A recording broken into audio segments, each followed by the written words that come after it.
This is The Wheelhouse. I'm John Dankosky. Join our conversation on our website, WNPR.org/The Wheelhouse. You can find us on Facebook and Twitter at WNPR Wheelhouse. As a matter of fact, right now, if you go to Facebook, you can find us on Facebook Live, where we'll be streaming all hour long. You can also call us at 860-275-7266 if you want to talk about the news of the week. We are joined, as always, by Colin McEnroe. He's the host of The Colin McEnroe Show on WNPR. Howdy, Colin. Good morning, Mr. Dankosky. Also with us is Susan Bigelow, a contributor to CTNewsJunkie.com. Hello there, Susan. Good morning. And back with us for the first time in a while, but we're very glad to have him, Jerry Brooks. He's the former news anchor at NBC Connecticut. You may have heard he retired. I don't know if anybody had made a big deal of that, Jerry, but you retired last week. I did? No, that's why I couldn't get in through the gate the last couple of days. We'll congratulate you a little bit more on your retirement, but it's great to see you really, once again. that's enough. We're doing an on-field presentation of a chair we made for you. Yeah, exactly. It's just Carlos Mejia and Scott Brady were out there in the wood shop. It's actually a very nice rocking chair. Let's start our show by pulling apart this notion that's become seen as gospel truth in our state. People are leaving. High taxes are the reason.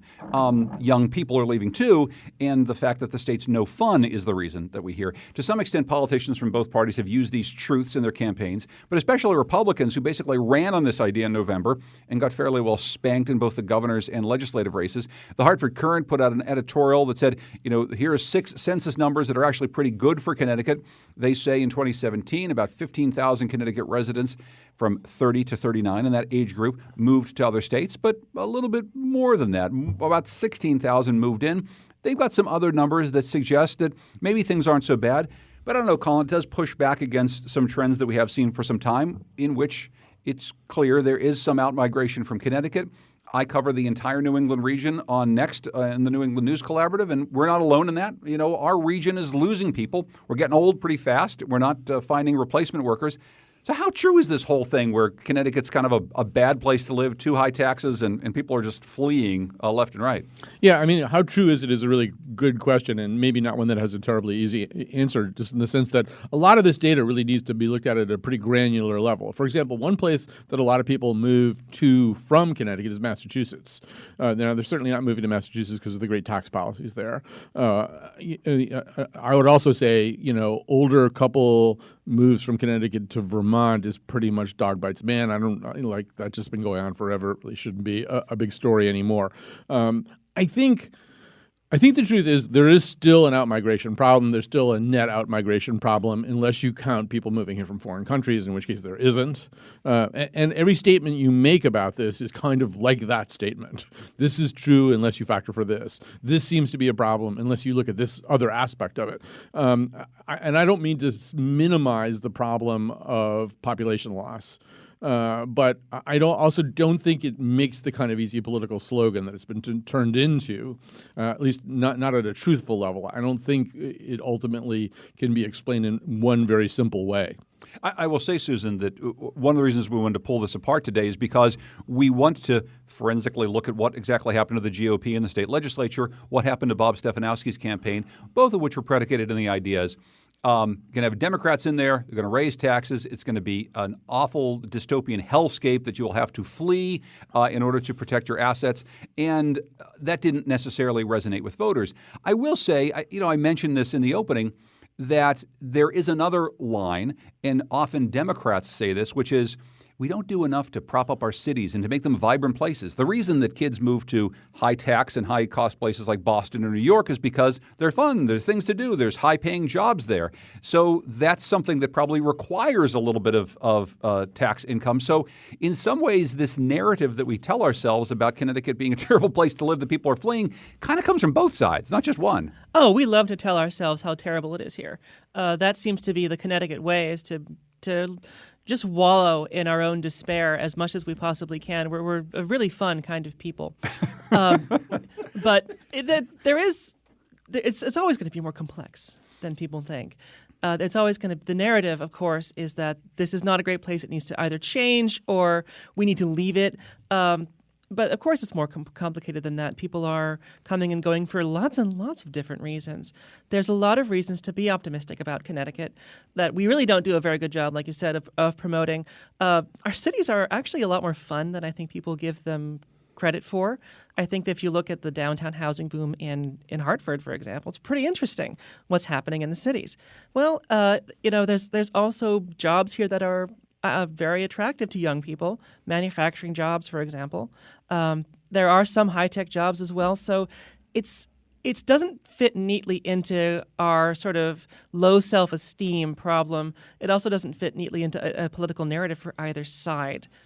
How do you view this narrative, Jerry? Because it's something that we've been hearing about for a long time. And the only thing from a political standpoint I can think about is it's going to be really hard to win elections over the long term if the story that you're telling is this is a really terrible place. And I think that that's a little bit too much of what we heard from one of the two parties this time. But both parties, as Susan said, are guilty of it over the course of our political history. I stayed here for 44 years, so how bad can it be, first of all, from my standpoint? But, I read the current editorial, and it was like, it's bad, but it's not as bad as you think. So, don't get too upset, but we should still be a little upset. And, I left that editorial thinking, why did you waste your time doing this? Hey, I'm in a unique position. Not unique. I hate that word. I'm in a position where at 66 years old, newly retired, not having the income that I did, what do I do now? My immediate solution and resolution is stay right here because it is a good place to live. Ultimately, we'll see how the financial situation evolves.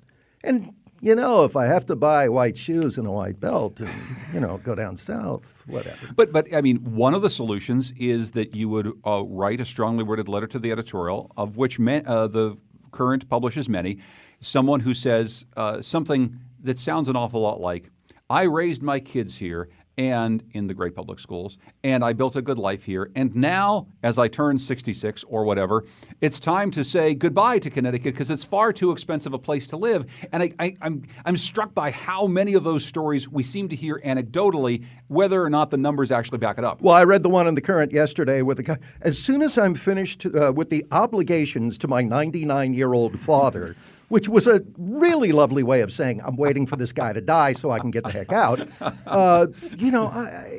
We've all invested too much here to just walk away.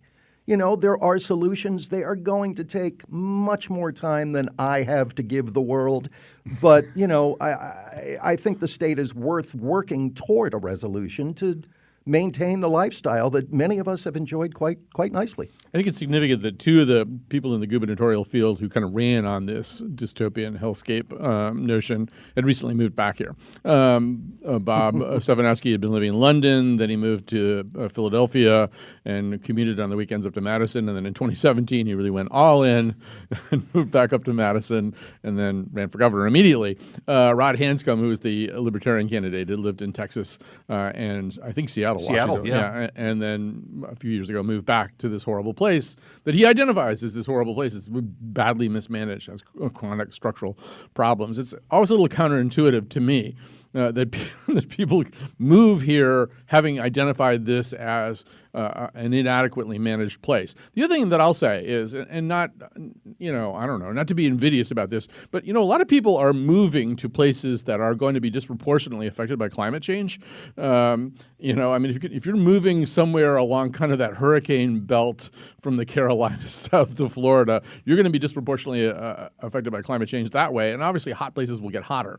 One thing that the Lamont administration can do is have at least sensible internal climate change policies. Obviously, we can't affect global climate change by the way we live in Connecticut, but we can have infrastructure and hardening off of the state so that some of the things that are going to plague a lot of places maybe plague us a little bit less. There are ways in which we can play for the future here and already have and enjoy kind of an advantage being located in what will probably continue to be a fairly temperate zone. Yeah, a temperate zone. And thanks to Long Island, probably not quite as bad as some other places, Susan. But given this really stark report that got delivered on the day after Thanksgiving in what was perhaps the ultimate news dump, but we're still paying some attention to, the Trump administration put out a report that basically said, yeah, all the things you'd heard from the Intergovernmental Panel on Climate Change in the past, yeah, those are all pretty much true. America is in some trouble. And the place that's in the most trouble is is the Northeast. We're warming faster. Our waters are warming faster. We're going to see more impact here. So even if local policies from a Democratic governor and Democratic legislature aren't going to turn around the global problem of climate change, it seems likely that at least the mitigation or adaptation aspects are something we should probably take pretty seriously. Well, yeah, of course it is. I think we're going to see a lot of really big changes. You think about how the weather has been here for the past 10 years or so. It's always felt like it's been a bit off, and that's just going to continue. It's going to accelerate. We're going to see stronger storms. We're going to see colder or warmer winters. We're going to see just big changes, I think, that are going to make a big difference in our lives. But it's really hard, I think, for government to prepare for this because it's so abstract.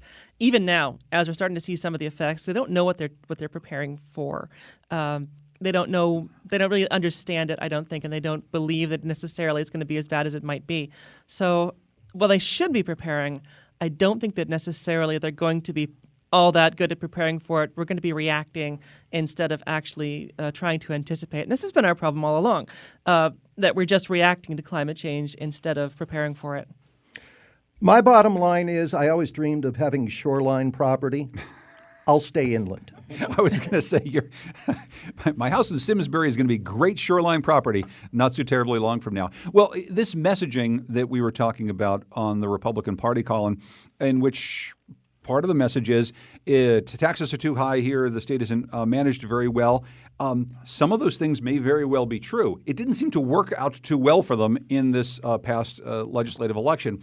Right now, Republicans are down to 59 state House seats. Democrats hold 92. There was an even split in the Senate. Now it's 23-13. An awful lot of the more conservative Democrats aren't there anymore. It seems as though the GOP is in a little bit of a tight spot here, given some of the trends that we were just talking about. What do they do to get out of this? Well, yeah, they're sort of in the opposite of a tight spot because, I mean, there's really not much of a way for them to make themselves meaningful. They sort of have two choices. One of them is to make alliances with the most like-minded people that they can find among the Democrats, or sit as many things. I mean, the option that they're probably going to choose, unfortunately, is to be the kids in the cafeteria leaning against the wall at the high school dance, making fun of the people who are out on the floor dancing, because they see that as a more effective strategy. In other words, don't participate or participate minimally in attempts at remediation and then claim defeat of the other side.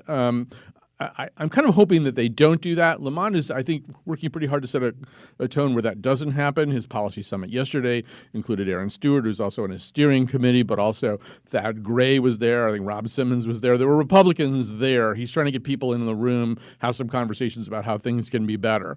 I don't think that you could really look at the results of this last election, as you just suggested, and say that strategy, which is kind of what they adopted this time too. You know, they didn't really fully participate in seeking solutions with the Democrats, and then they sort of blamed the Democrats for everything. I don't think that resonated very well. There were a lot of reasons why they lost those seats. There wasn't just one reason. There was the Trump problem. There was just the fact that they outworked on the ground an awful lot of older candidates who'd been kind of hanging around for a while and maybe took things for granted.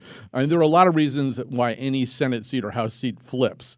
But somewhere in there is this idea that they haven't really presented themselves as the party of solutions. They've presented themselves as the party of complaint and grievance, but not necessarily a party stepping forward to say, and here's what we would do about it. Well, and Colin just mentioned, Susan, Aaron Stewart, the mayor of New Britain, who had a very brief run for governor. That didn't go terribly well for her, but she's seen as someone who's a bright, shining star amongst a kind of a littered field of potential candidates for governor in the future for the GOP.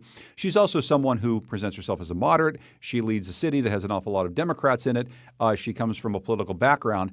And her decision to be part of Lamont's transition team, if you followed along on Twitter, met with some, let's just say, resistance from her own party. People were just savaging her on social media for deciding to work with this incoming Democratic governor. And boy, is that illustrative of the big problem that the Republicans have. Someone like Aaron Stewart, who is a moderate, who presents herself as being someone who is young and for change and has energy, et cetera, all this good stuff. Someone who was willing to meet with Lynette Lamont and Barack Obama. They don't like her very much, the rest of her party, and they will go after her. The reason why her run for governor was so so ill-fated was because she just could not whip up the support, because that wasn't what the Republican voters wanted. That wasn't what the base wants. That's not what the people at the convention want. So her party is going in one direction, and she's going in another one. And she's got I think that she's got a more attractive message, trying to be more bipartisan, et cetera. And I just don't think that they're going to go for it. And doubling down on sort of conservatism and, like Colin says, the politics of grievance, it's not a good long-term strategy. I think we probably saw the limits of that strategy this year, especially with Bob Stefanowski's failure of a run for governor.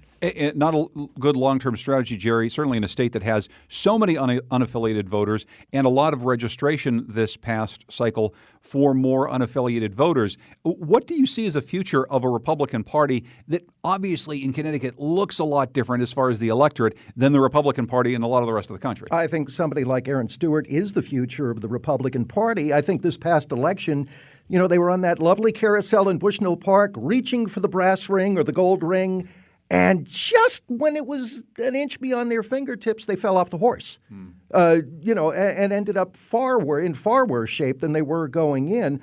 I like what I've seen from Ned Lamont so far, and my take on him is he's an entirely different person as governor-elect than he was as candidate. I thought he was a little bit wishy-washy as a candidate, but once he got elected, I've seen somebody much stronger, and I like what he's doing by being inclusive because, you know what, if they don't start meeting in the middle, if they don't start coming up with consensus, the state's not going to get anything done. Do you think that he actually has some ability, Colin, to get those Republicans who may be sitting at the back of the dance hall to come and join him on the dance floor, or are they still going to be too cool for school?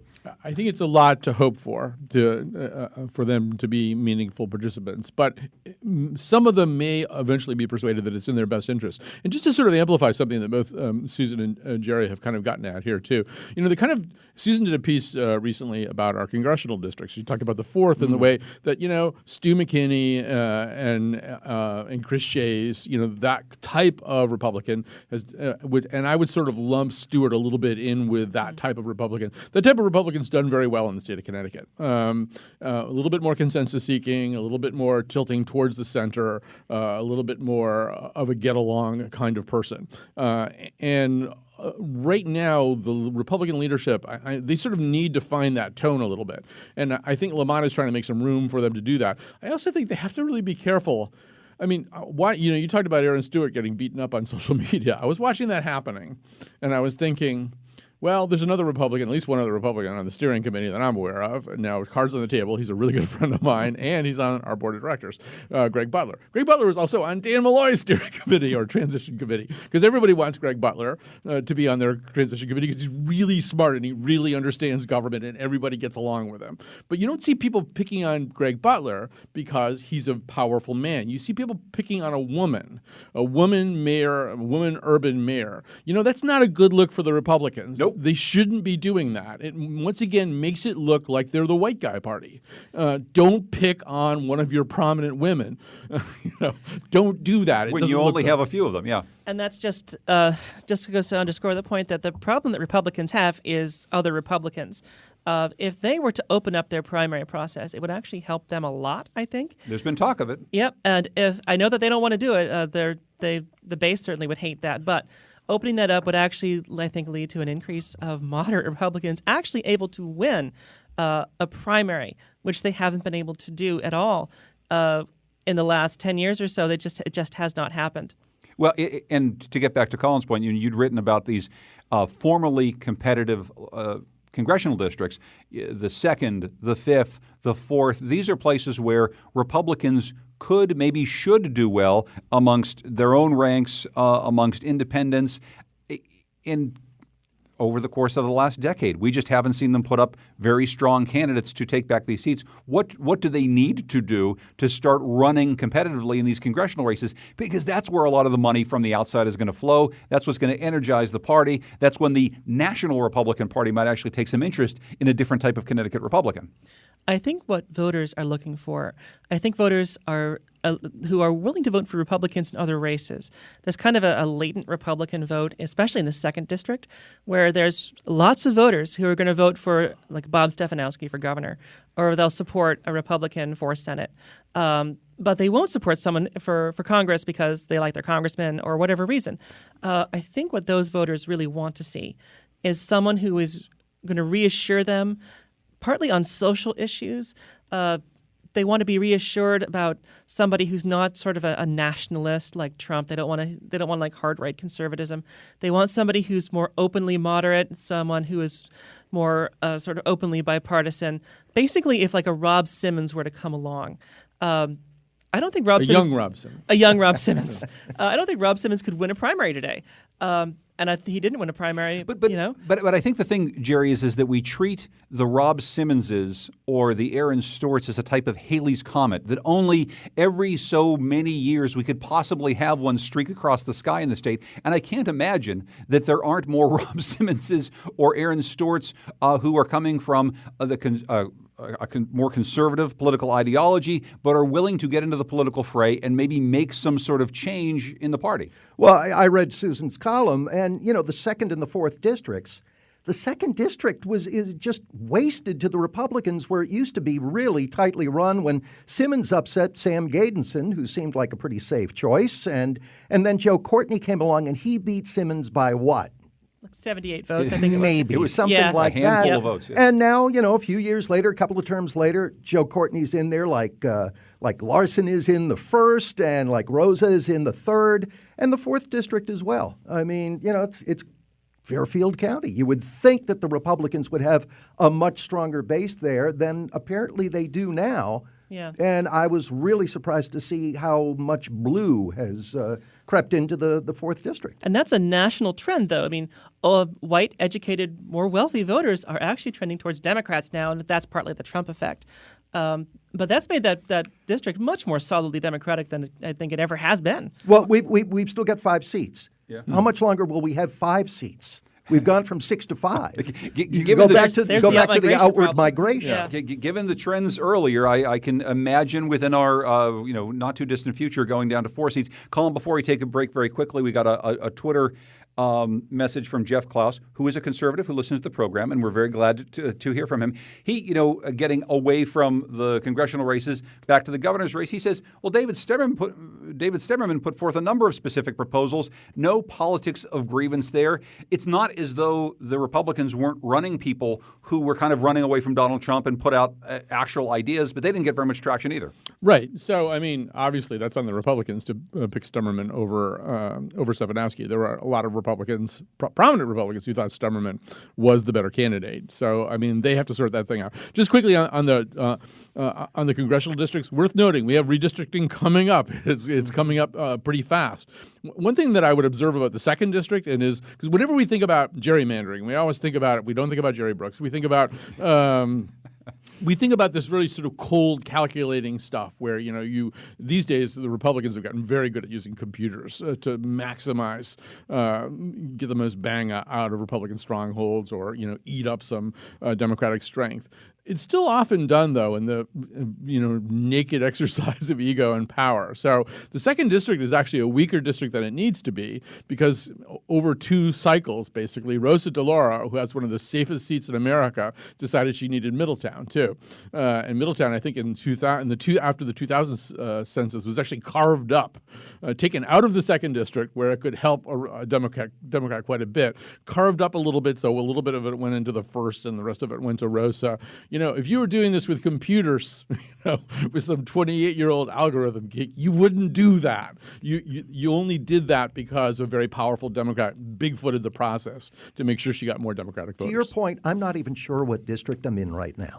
Could be the 1st or the 2nd. I'm not sure. And again, that may well be coming. You take a look at the map of Pennsylvania, how that's looked different after they were forced to redistrict away from gerrymandering, and that certainly made a difference in that state. We've got to take a break. When we come back, we're going to be talking about what the Democrats, now newly emboldened in the state legislature, are putting on their agenda. Maybe some things we've been hearing about but haven't gotten much traction in the last couple of years. We're talking with Colin McEnroe, with Susan Bigelow from CTNewsJunkie.com, and Jerry Brooks, former news anchor at NBC Connecticut. We'll be right back after this break in the Wheelhouse.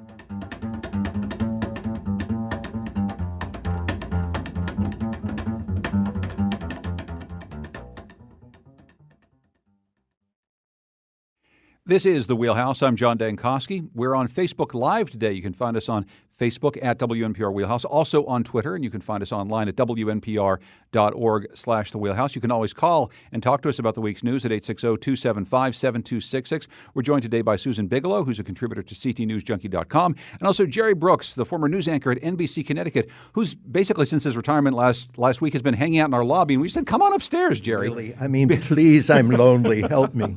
Colin McEnroe is also here, of course. He's the host of the Colin McEnroe Show. Colin, what's on your show today? Today we have a writer who's fascinated me for decades. His name is Nicholson Baker. He kind of blew everybody away. I think it's back in the 80s maybe, with a book called The Mezzanine, which was this unbelievably granular Proust-like examination of just a day in the life of a cubicle slave, basically, and with 5 pages of descriptions of how a stapler works and stuff like that. So anyway, he's coming to the Twain House, and let's do a whole show with Nicholson Baker. Excellent. So Nicholson Baker this afternoon at 1 o'clock on the Colin McEnroe Show. We were talking about Republicans earlier. Let's turn to Democrats. Susan, we have a newly emboldened state legislature, maybe more progressives in the state legislature, certainly bigger numbers. Chris Keating from the Hartford Courant writes the Democrats could push a liberal agenda of tolls, minimum wage hike, and pot. Minimum wage hike and pot.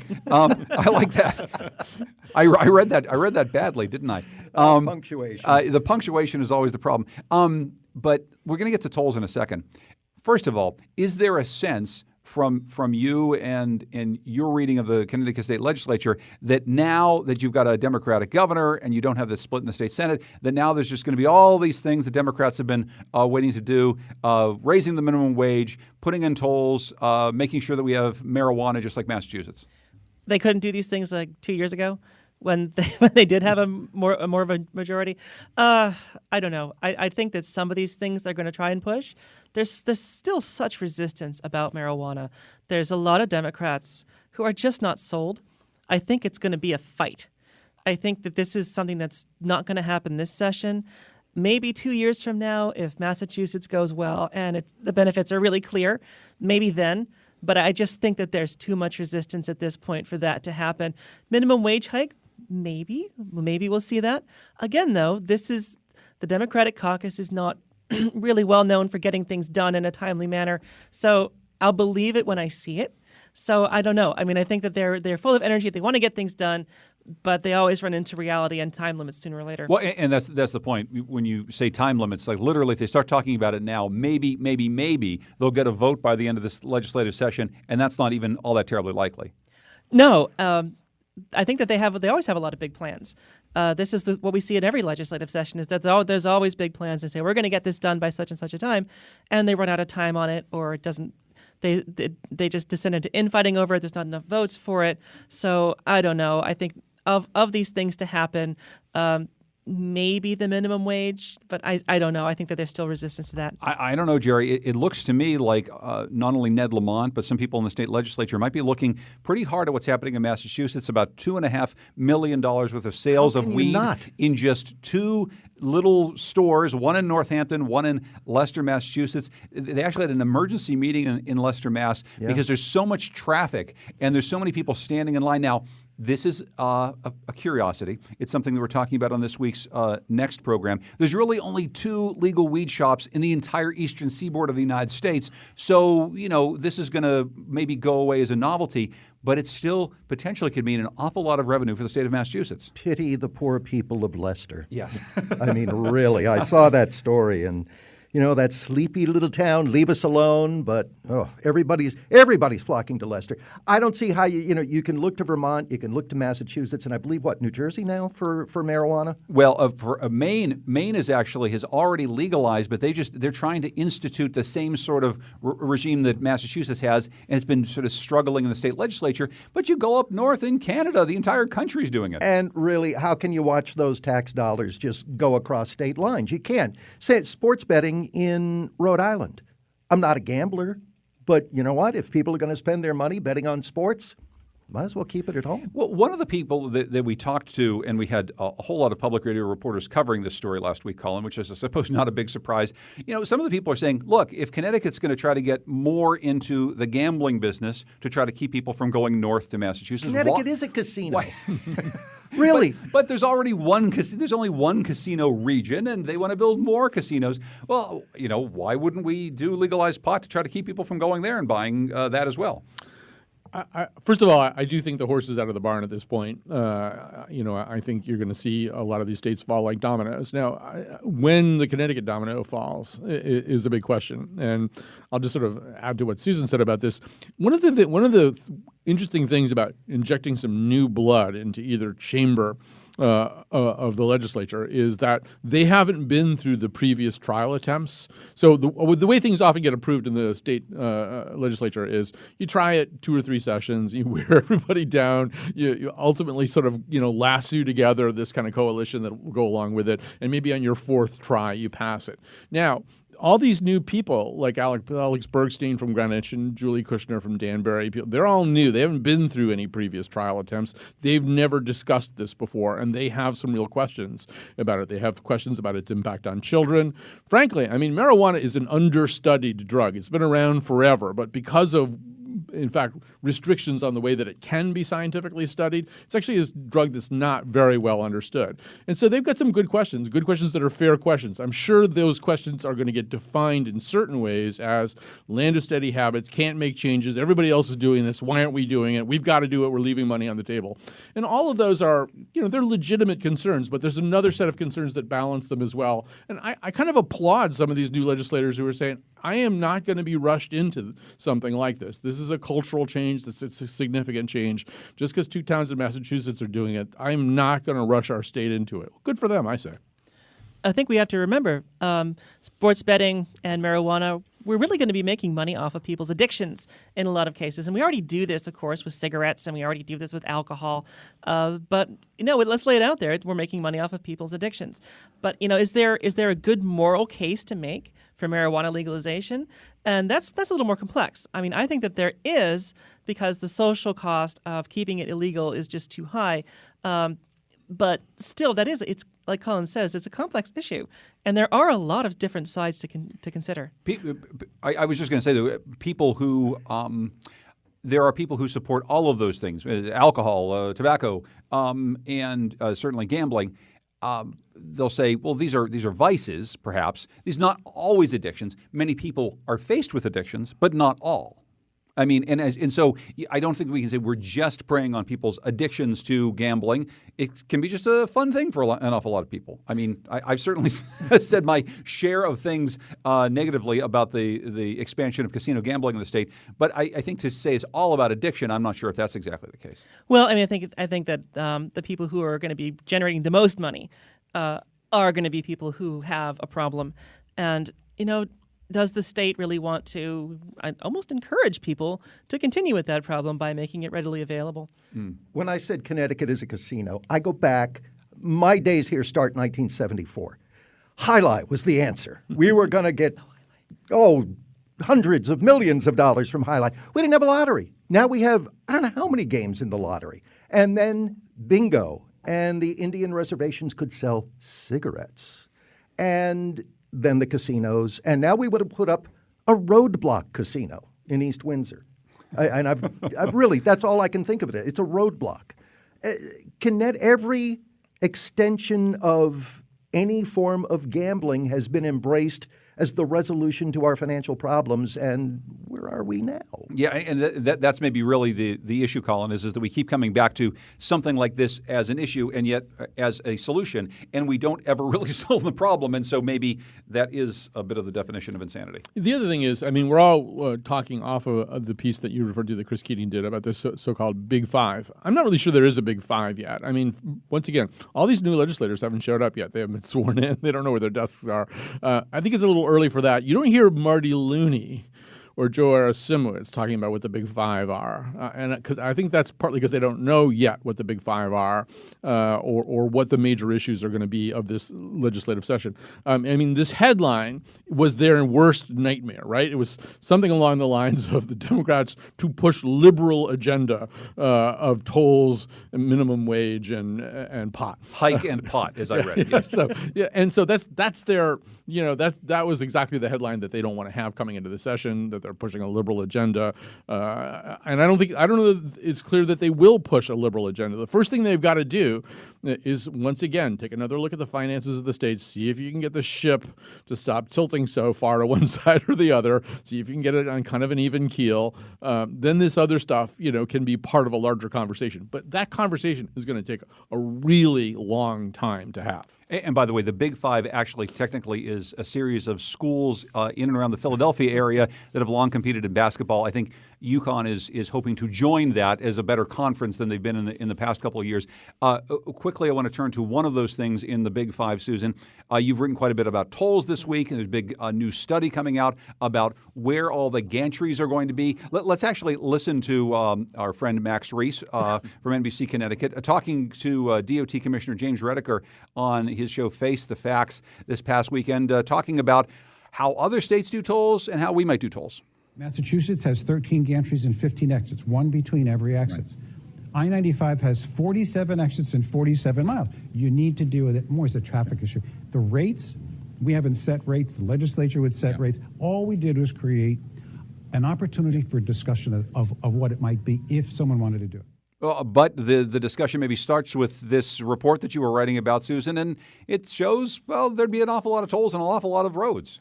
Yeah, the thing that got shared around was this map that showed toll gantries on every single highway in the state. On Route 2, for example. I was stunned when I saw that in your article. And there's so many of them. Everybody freaked out. Everybody's looking at oh no, there's going to be 4 toll gantries between my house and Hartford or wherever. And you think, well, I'm going to have to pay all this money. Oh God. So everybody's freaking out about the idea of tolls and having to pay tolls. Of course, this is just a possibility, a study. This is probably not going to be anywhere near what the final proposal is going to be. But I do think that tolls as part of the budget solution, that's probably going to happen in one form or another. I just think it's unavoidable at this point. It's worth pointing out that the study did set the toll rates at much, much lower levels than other states around us, much lower than Massachusetts' rates, much lower than New Jersey, certainly New York. So it wouldn't cost as much money to go from, say, Waterbury to Danbury as it would if that were in New York and there was a toll there, for example. But still, I think it's going to be a really, really bitter pill for people to swallow. Two interesting things I saw in there. One, it presupposes that the HOV lanes that currently exist in and around the Hartford area would not be tolled. People would be able to continue to use the HOV lanes without having any sort of tolls. And secondarily, that there'd be a kind of a commuter discount. So if you use the roads more frequently, you could get a better rate, which seems to cut against the entire idea of trying to keep people off of busy highways. The study didn't seem like it had a point to it.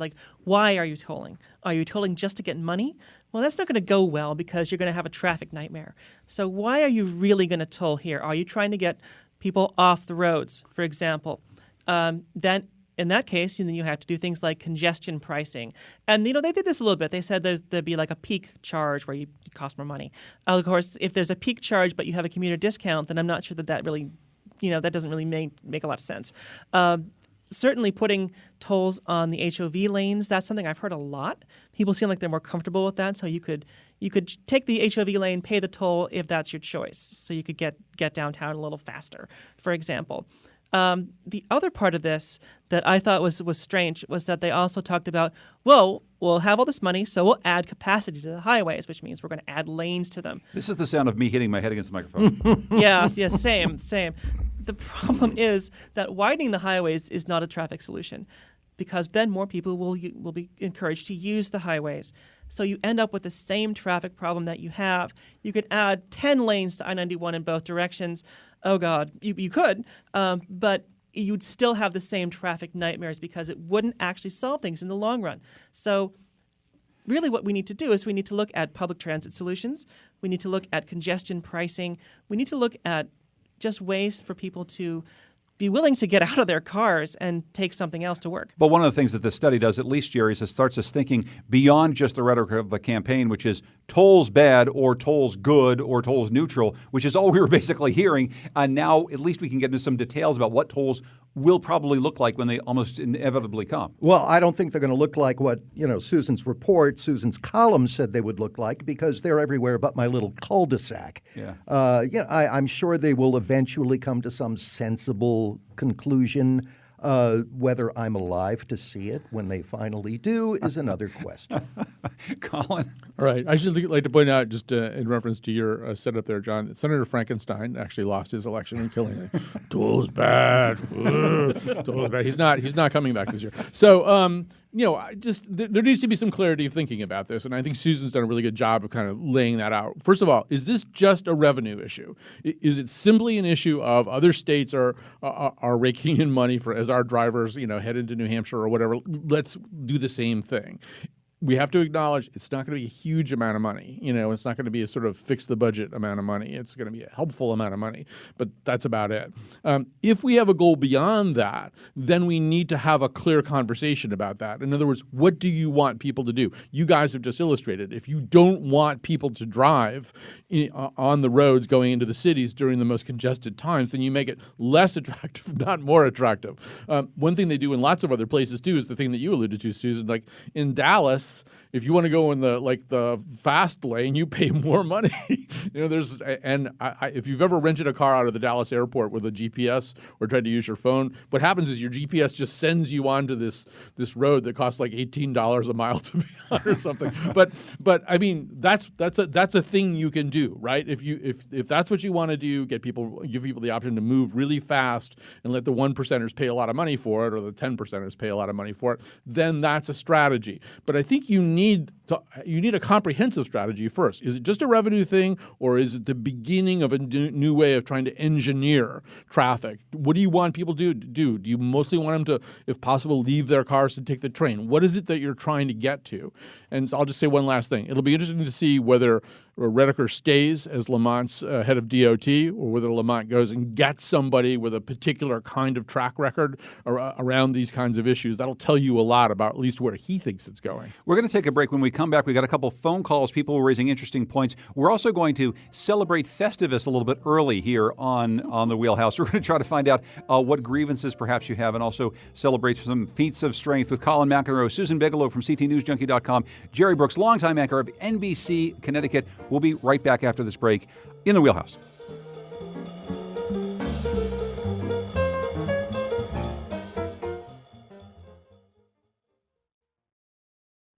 This is The Wheelhouse. I'm John Dankosky, talking about the week's news with Jerry Brooks, Susan Bigelow, and Colin McEnroe. Got a couple phone callers who want to talk about a few things that we've talked about so far. So let's go first to Mike in Hebron. Hi there, Mike. Hi, how are you, John? Doing well. What's on your mind? I just had to say to Susan Bigelow, I don't know how many hundreds of thousands of people this air station reaches, but to come out with a very canned response and saying that addicts are going to keep the marijuana industry going, and assimilating that to gamblers who gamble. I spent 4 hours on Good Friday up in Northampton at Medicare, and I have two questions. One, have you been there? And number two, I guess it's more of a statement. You should really go before you start criticizing what the type of income that could really mean for the state of Connecticut. I know it's not a fix-all, and I know it's not going to solve all our problems, not by a long shot. Well, Mike, thanks for the phone call. Let me get a quick response from Susan. Thanks so much. Yeah, no, I understand that, and I do think that there is an issue with addiction. We do have to face it. I don't think that that's going to be all of the users, certainly not. But I think it is going to be there's going to be heavy users who do generate a lot of income. So we can't just say it's purely a good thing. We can't just say it's purely a bad thing. There's a lot of complexity there, and I'm just saying we need to wrestle with it. Yeah, and the complexity is, I think, in Connecticut, what has kept it on the back burner in the legislature for such a long time, because people are trying to deal with all these things. Something we didn't even mention is it's really hard to figure out who is impaired while driving because there's not the same sort of roadside test that you have for alcohol, et cetera. But, Mike, I really appreciate your point. Ron's calling from Prospect. Hey there, Ron. What's up? Hey, how are you guys? Excellent show. Thank you. Yeah, and the Mianus River Bridge taxes, the gas tax was going to fix everything too, you know? Yeah, we remember. On Jerry a little bit, if I could. Long-time listener. Congratulations on your retirement. I'm kind of like Jerry, but I'm kind of Jerry plus 11. We were not a really big change a really big difference in age, but I've been retired in the state for 11 years, and I can see Jerry sitting in his rocking chair 11 years from now thinking, gee, you know, the cost of my medical care has gone out of sight. My retirement is basically fixed. I'm not getting any pay raises. I'm kind of thinking about what's going to be happening for, you know, my later years. Probably going to be looking at an assisted living situation somewhere where, gosh, 11 years ago it cost $6,000 to $7,000 a month. But maybe we can afford that for a little while, maybe we can't, and then we can look forward to going into a nursing home, probably under Title 19, because we've totally spent down all of our resources. I think I'm going to kill myself right now. Jerry's never coming on this show again. Well, Thanks a lot. Hey, Ron, I'm gonna leave it there just because we only have a couple of minutes left. But I just like a quick question. I hear where you're going with this, and I get it that maybe Jerry, in 11 years of being retired, you may have a different view of life in Connecticut with the high cost of living. I can't say I'll be here. Yeah. I'll get back to you. I just want to be alive in 11 years. That's my immediate goal. Okay, well, you're here now. Ron, thank you very much for your phone call. We're going to try something new in this last segment, only last couple of minutes left, as we celebrate Festivus in advance. We're going to ask you for a feat of strength or perhaps an airing of grievances. And we'll go first to you, Jerry. What is yours for this week? Something that you really want to talk about that's positive or something maybe you want to grumble something about? Positive. Here we go real quick. Barry Gordy is 89 today. I want to thank him for the music, part of the soundtrack of my life. Very nice. And especially Levi Stubbs of the Four Tops. Love his voice. The other is John Allen Chau. Don't go where you're not wanted. John Allen Chau was the missionary who went to that island hundreds of miles off the coast of India and got shot by bows and arrows and buried by people who just wanted to be left alone. Don't do that. It's stupid. And be very careful about gender reveals now, too, based on what we saw yesterday with the gender reveal that turned into a 700-acre forest fire. So a few interesting airings of grievances. I know it's off the reservation. I love this. No, this is good from Jerry. How about you, Susan? Okay, so I have a positive thing. The new Doctor Who is really good. I like her. Yeah, she is fantastic. If you haven't watched Doctor Who in a while, the Doctor has regenerated. She is a woman, and she's really great. So I'm really enjoying Doctor Who. It's fantastic. Other British TV I'm really loving right now, of course, is the Great British Baking Show, which you should all watch. My grievance is that I take the bus to work a lot, and my bus is always late. And there's only one bus that will take me home to Enfield at night. And my bus that connects to work from there is always late, so I'm always stressed out. And I really wish that bus would get there on time. So that's my very petty grievance. It's not petty. It's actually a grievance that I think a lot of people have, and a grievance that is well-founded. Colin, how about you? Well, I mean, not to pile on an already suffering program, but the Yukon Huskies football team went 1-11 this season. But most importantly, they broke records. They gave up the most yards, more than 7,000, the most yards per game, more than 617, the most points, and the most points per game of any major college team in NCAA history. And the only thing I want to say about this from a public policy point of view is I think we need to kind of throw a rope around this situation a little bit. I mean, we're constantly being told, keep our little, pencil necks out of this. This is football. You don't know what you're talking about. Randy Edsel needs some room to operate. Of course he has to have his son on the coaching staff, even if it seems to violate our norms about nepotism. And I think this program, which has cost a lot of money to run and it hasn't delivered very many successes, can be called in on the carpet and forced to explain itself a little bit more. Do you mind if I throw my alma mater, UMass, in with that? Because I'm with you. Well, and yeah, UMass got into this football game even later and has even more of a problem than UConn has right now. Even more ill-advised. Even more ill-advised. So that's something we'll keep coming back to. I'm going to end the program with a feat of strength. It's hard to do something well.